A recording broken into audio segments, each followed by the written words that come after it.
Habari Gioni. President Kenyatta, the lovely Madam First Lady,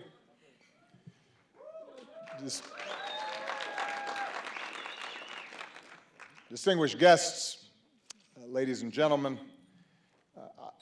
I want to once again just express my deepest gratitude to you and the Kenyan people for the incredible hospitality that you've shown me and my delegation, including the members of Congress who are here today and are doing outstanding work.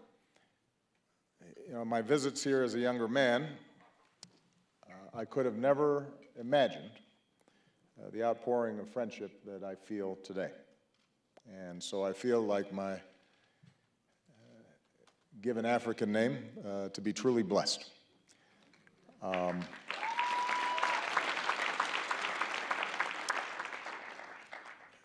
The presence of the members of Congress who are here today, I think it describes and expresses the deep support for a strong partnership with Africa and with Kenya. We were able to get the AGOA bill passed, and those of you who know American politics, there aren't too many things where Republicans and Democrats agree these days. But expanding trade and investment and deepening our relationship with Africa is something that garnered bipartisan support. And it's an indication of how the American people feel. Part of what makes this a special evening for me is the presence of my family members who are here. You know, my grandmother, Mama Sarah, who told me I had to come back to Kenya. When she says you should do something, generally you have to do it. I've told this story before. The first time that I visited Kogelo, Alma and I and my brothers were there. Mama Sarah speaks Swahili and Luo, and I speak neither. And so Alma was serving as a translator.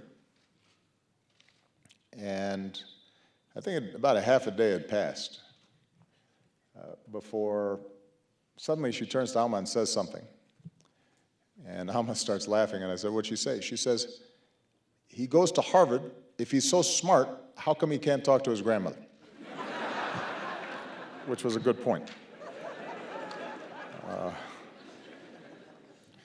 My siblings are here, aunts, uncles, and so tonight I welcome all of them to a somewhat unusual Obama family reunion.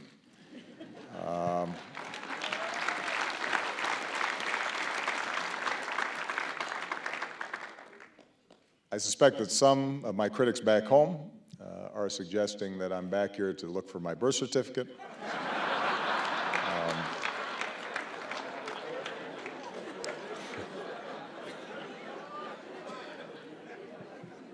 That is not the case. But what is true is that obviously there are emotions to a visit like this. Memories come rushing back. When I was in college and my father was here, I wrote him a letter telling him of my hope to visit. And he wrote me back and he said, "Dear son, even if it's only for a few days, the important thing is that you know your people." Now, he died in an accident before I was able to make that trip.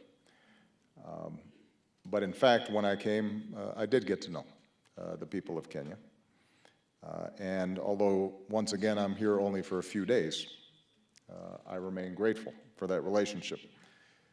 I've seen the resolve and the determination to pull together under a new constitution as one people.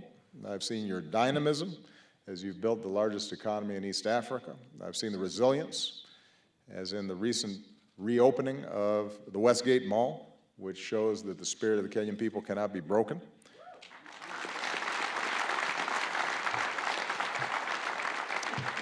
And I've seen it in the friendship between our peoples, particularly our young people.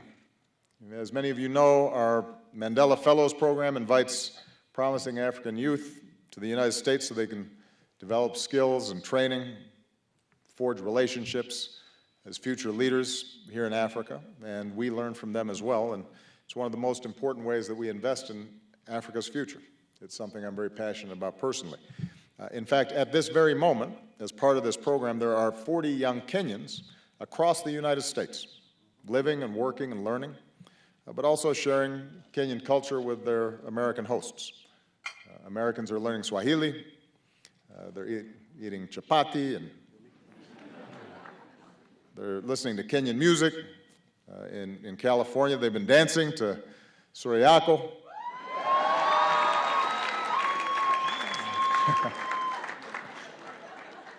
So here tonight and across the United States, Kenyans and Americans are coming together.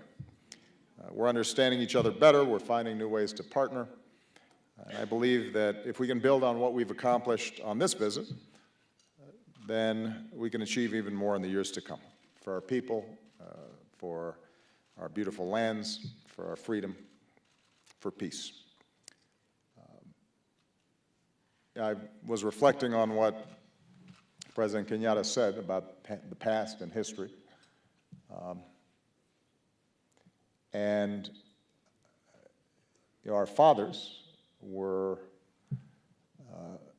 people who lived at the same time and went through independence of this country at the same time, took different paths, obviously. My father was significantly younger. And it's true that it would have been hard for them to imagine how their sons might be sitting here today. But there's an expression that says, we plant a tree not because we will enjoy its shade, but because our children and grandchildren will. And so I'd like to propose a toast, not only to this generation of Kenyans and Africans, not only to future generations of Kenyans and Africans and Americans, but also to our forefathers and our foremothers who laid the groundwork, who planted the seed, so that we could enjoy a little bit of shade.